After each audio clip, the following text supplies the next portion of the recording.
Bismillahirrahmanirrahim. Assalamualaikum warahmatullahi wabarakatuh. Jumpa lagi di HS Channel. Kali ini kita membahas tentang tekanan. Masih tentang tekanan. Cekidot. Kali ini kita akan membahas tentang tekanan zat cair atau tekanan hidrostatis. Perhatikan gambar berikut. Jika sebuah tabung diisi dengan air penuh, maka lubang paling atas itu memancarkan air yang tekanannya kecil. Sedangkan lubang di bawahnya tekanannya lebih besar sehingga airnya lebih jauh. Yang di bawahnya lagi tekanannya lebih besar lagi sehingga airnya memancar lebih jauh lagi. Dan yang paling bawah itu pancarannya paling jauh. Itu menandakan bahwa semakin dalam suatu benda di dalam zat cair, maka tekanannya semakin besar. Jadi semakin dalam, tekanannya semakin besar. Tekanan zat cair dipengaruhi oleh 3 hal. Yang pertama yaitu massa jenis zat cair atau dilambangkan dengan Rho, huruf Rho ya. Ini bukan P tapi Rho.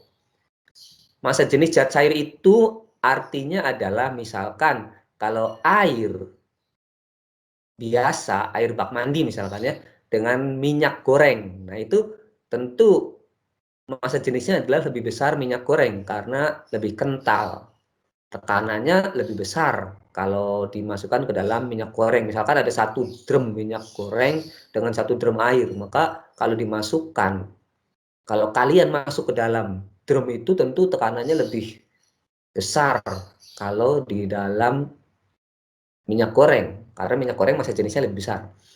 Yang kedua itu percepatan gravitasi bumi. Jadi tekanan zat cair dipengaruhi oleh gravitasi bumi. Nah, ini gravitasi bumi ini relatif sama besarnya ya di mana-mana karena kita hidupnya di bumi, kecuali kalau kita berada di bulan.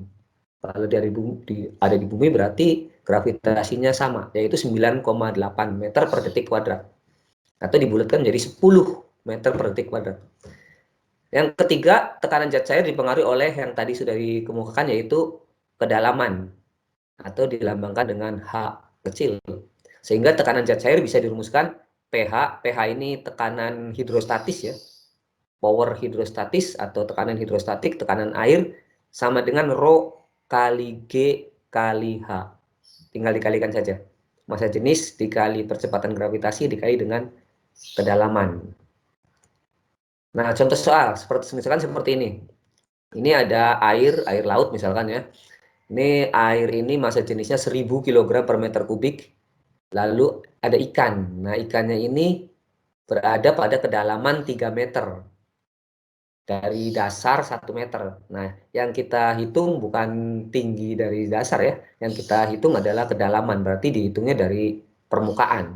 Dihitung dari permukaan ke ikan. Berapakah tekanan zat cair terhadap ikan tersebut? Nah, ikan ini mengalami tekanan berapa?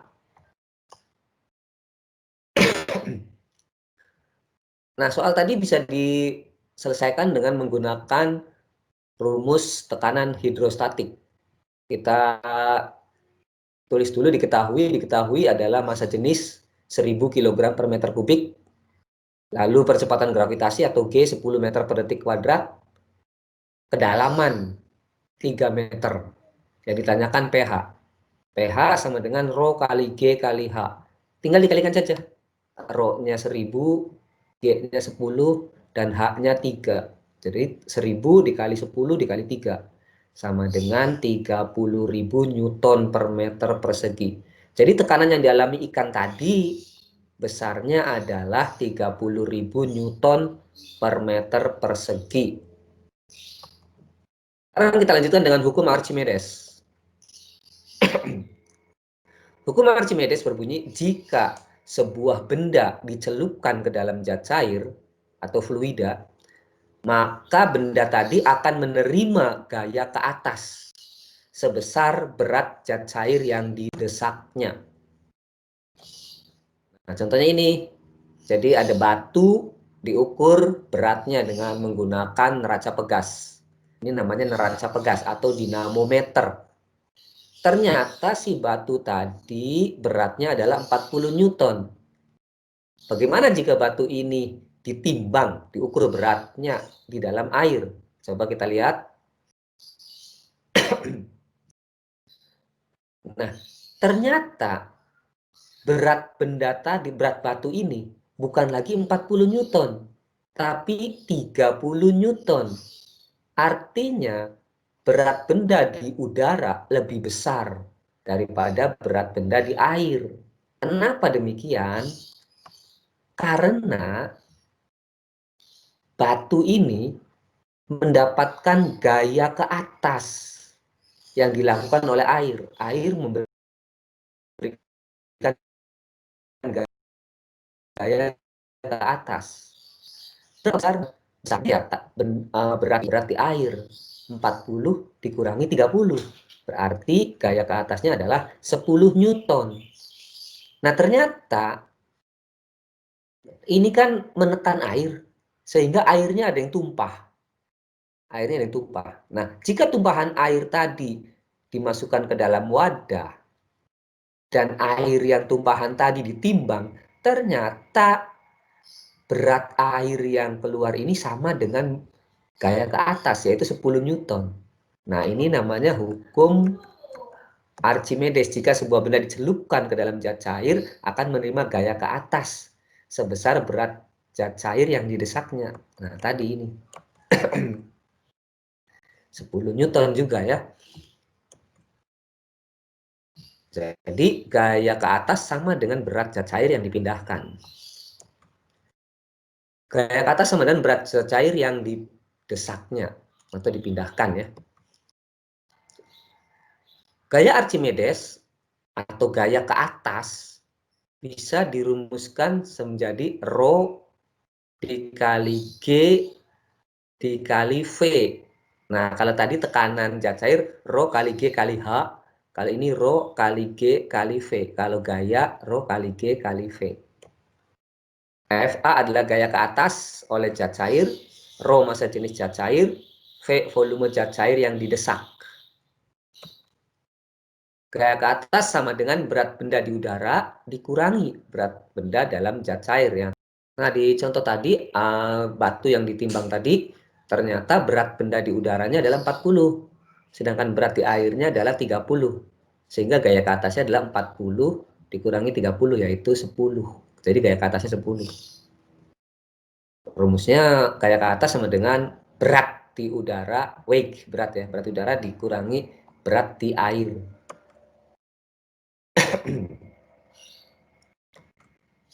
Nah, benda terapung. Benda terapung itu jika berat benda lebih kecil daripada gaya ke atas.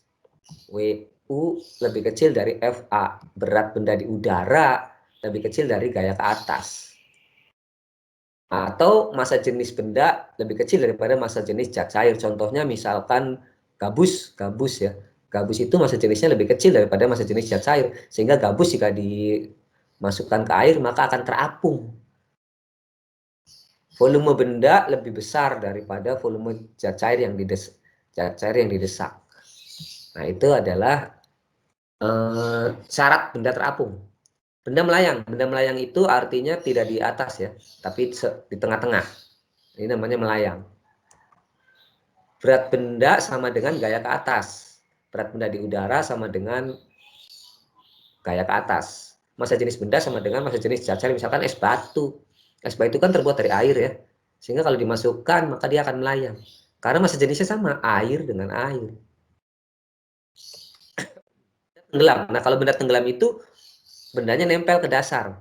Ini namanya tenggelam. Jadi kalau terapung itu ada yang nongol ya, ada yang nongolnya sedikit. Kalau melayang itu masuk semua tapi masih di tengah-tengah, belum nempel ke dasar. Nah, kalau tenggelam nempel ke dasar. Syaratnya adalah berat benda di udara lebih besar daripada berat benda di udara lebih besar daripada gaya ke atas. Massa jenis benda lebih besar daripada massa jenis zat cair. Misalkan batu. Batu dimasukkan ke air maka akan tenggelam. Tapi batu ya, bukan batu apung. Kalau batu apung itu di dalamnya ada rongga udaranya sehingga terapung. Batu biasa. Batu biasa itu kalau dimasukkan ke air akan tenggelam karena massa jenis batu lebih besar daripada massa jenis zat cair. Ini Sekarang masukkan airnya bagaimana? Dibuka.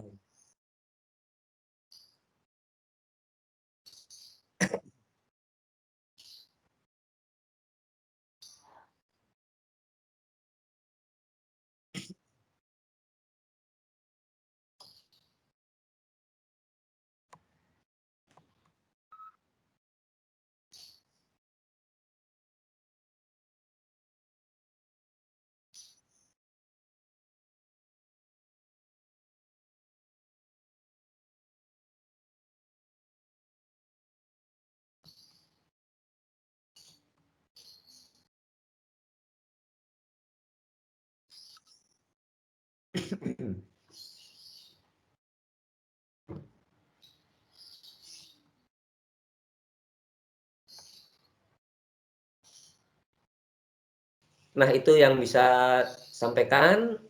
Semoga bermanfaat. Assalamualaikum warahmatullahi wabarakatuh.